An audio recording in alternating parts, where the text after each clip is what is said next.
What happens to you happens to the message.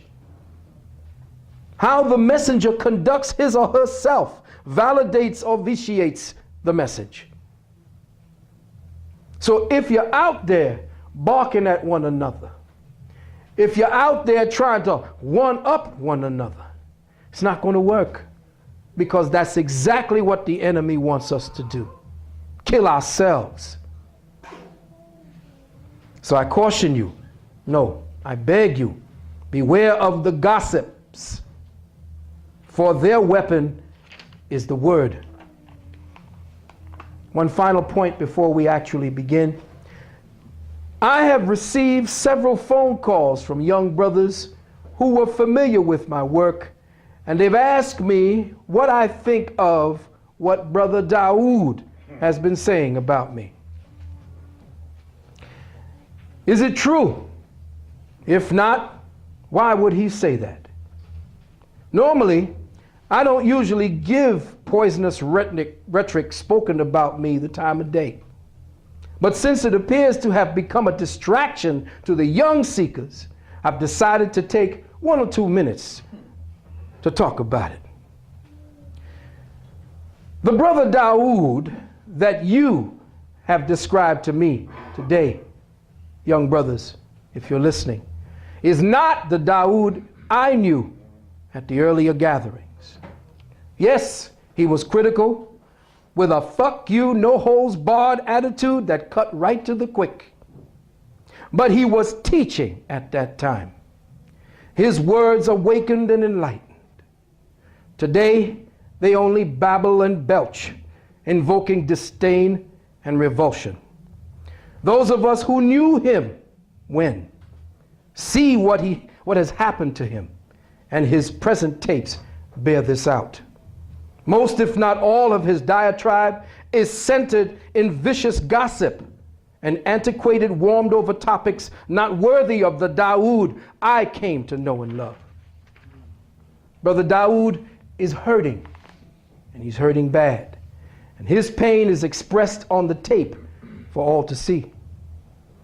Every now and then, vestiges of his earlier brilliance might slip into his droning narratives, but then his mind slips back into the anger and pain, and he literally attacks himself through those he admired. It is evident from the tapes that Brother Dawood is suffering an alcoholic breakdown, who also, with drugs, numbs himself into hopeless states of despair. I truly feel for that brother, and sincerely hope he cleans himself up, because on the real side, a drug-free and sober Brother Dawood would be an asset to the underground consciousness movement. That having been said, I will speak no more of it again in public ever. So don't call me up and ask me what I meant by this. Don't stop me on the street to tell me what else Brother Dawood has said in response to what I'm saying, because I don't give a royal, presidential, aristocratic fuck. I want you to know that.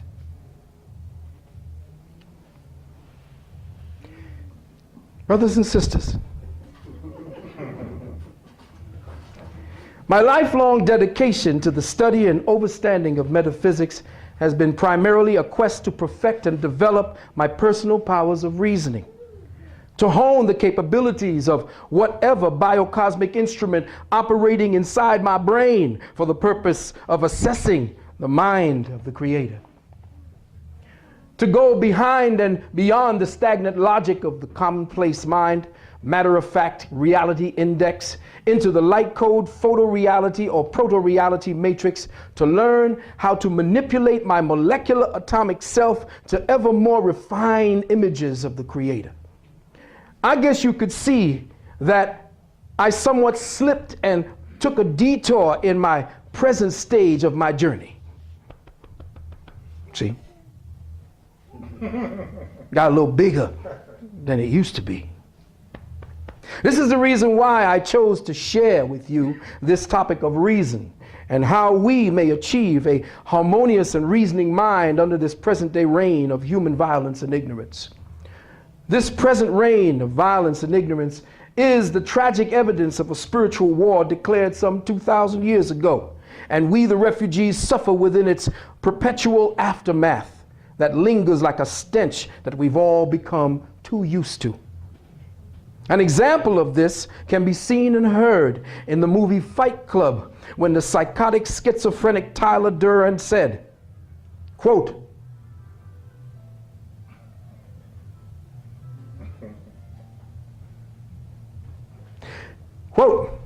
"We are the middle children of history, man. No purpose or place. We have no great war, no great depression. Our great wars is a spiritual war. Our great depression is ourselves. We've all been raised on television to believe that one day we'd be millionaires and movie gods and rock stars, but we won't, and we're slowly learning that fact, and we're very, very pissed off. This pathological conditioning of our last generation X and the one that will bloom over the next 5 years, which they call Generation Y, at our present pace of descent as a civilization, is already tilling the soil for the germination of the final degeneration of our society, known as Generation Z. At this point, humanity either rises to its cosmically designated, genetically encoded heights, or sinks into the filthy abyss of its own self-degenerated, self-perpetuated suffering and misery. And thus have we defined our destiny as a civilization through the alphabet of sociopathic degeneration. The alphabet of sociopathic degeneration. Generation X, Generation Y, and Generation Z. Alphabets of pathology.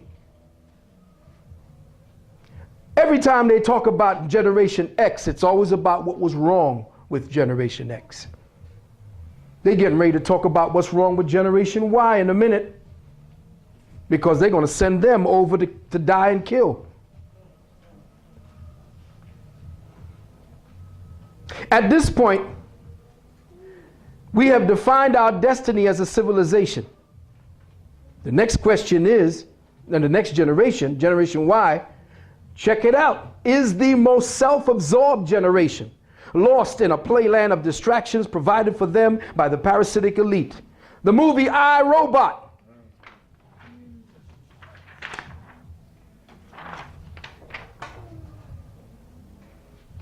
is a depiction of the entire sociopathic alphabet, where Will Smith is the aging Generation Y and the robots represent the two aspects of Generation Z.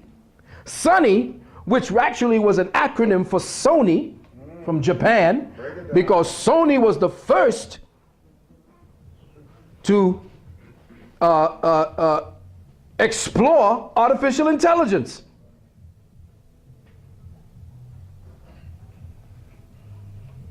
Sony, or Sonny, was the hope of redemption, the special seed, the one, get this, not connected to the hive mother mind, like I've been telling you. Anybody saw iRobot? Then there are the new models, totally connected to the hive mother by way of the heart chakra, the physical seat of the soul, where she motivates them to kill. In the end, Generation Z is left to fend for itself with Sony as their leader and their guide. Check the chipping that's going on. Back in 1996, I made an announcement after Brian Wrong had come. And Dr. Brown was there when we looked inside of Brian Wrong's head and saw the mechanics stitched in him. He looked like a cyborg. Am I right or wrong, Dr. Brown? She brought an orthoscope, the thing that the doctors push in your ear, turn on a light to look in there, and sure enough, we saw this silver thing lining his ear, going all the way down into his ear canal. He had it up in his throat, in the back, in his spine, and in his chest.